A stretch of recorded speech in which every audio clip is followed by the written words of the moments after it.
The Tao Te Ching, interpreted and explained. A superconscious and subconscious explanation according to universal principles, universal laws, universal truths, and the universal language of mind. By Dr. Daniel R. Condron. 1. A way that can be walked is not the eternal way. A name that can be named is not the eternal name. Tao is both named and nameless. The named is the mother of 10,000 things. For this reason, a still mind in a thought-free state may perceive the mind's essence and one's true and permanent nature. A busy mind, filled with thoughts, sees only the outer forms of mind and the world. This pair of essence and manifestation are connected at the source. They differ in what we call them. Yet this unity and oneness is the mystery of the original principle, the doorway to the knowledge of one's true nature. One of the qualities of our physical universe is that it is temporary. The physical universe is designed to be a temporary school or place of learning for the real and lasting identity that is the individual. This real identity has been known throughout the ages as I am. The first creation of the Creator was light. Following the first creation came the creation of individualized units of light, known as I am, or plural, I ams. All creation begins as a thought.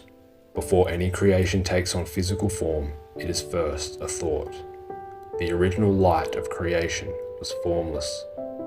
To name something is to separate and identify its form as separate and distinct from other forms. In the Bible, the book of Genesis, chapter 1, verse 3 states, "And God said, let there be light, and there was light." Also in Genesis 2:19, "And out of the ground the Lord God formed every beast of the field, and every fowl of the air, and brought them to Adam to see what he would call them. And whatever Adam called every living creature, that was its name." Before Adam named the creatures, they were without identification. The symbolic meaning of this in both the Tao Te Ching and the Bible is that before energy or consciousness takes on form, it is formless, yet in a potential state that is ready to be used and directed.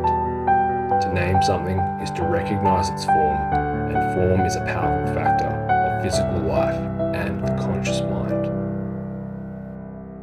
The physical environment in which we live is the final outward manifestation of light. Light is the first creation of the Creator. The eternal Tao is eternal creation, and its essence is light. The nature of spirit is eternal. The nature of the physical body is temporary.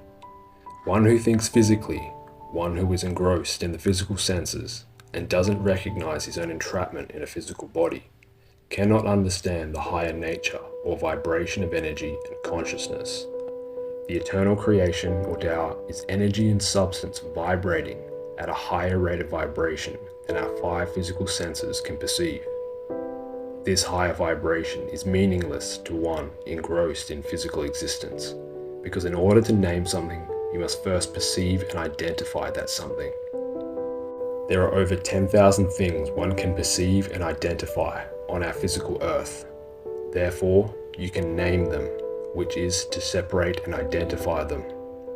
This is productive, yet when one is controlled by physical desires, then the attention is held bound on physical forms and objects and things.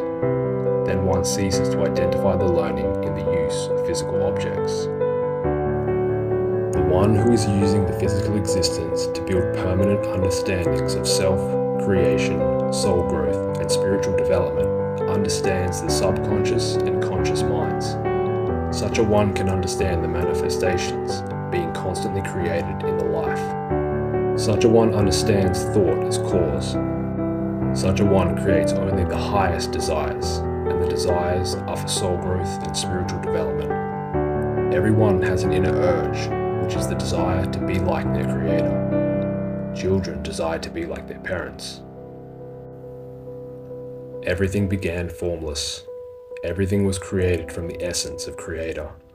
Everything and everyone has deep within its being the desire to be like a creator and evolve into the enlightened soul. All desires are to be used to build permanent understandings of self and creation. As desires are fulfilled and evolve to the need for enlightenment, soul growth is quickened. The soul fulfills spiritual needs for awareness and higher consciousness and attains a universal or unity consciousness. The lesson is: discipline the mind until the still mind is achieved. Use desires for permanent learning and growth.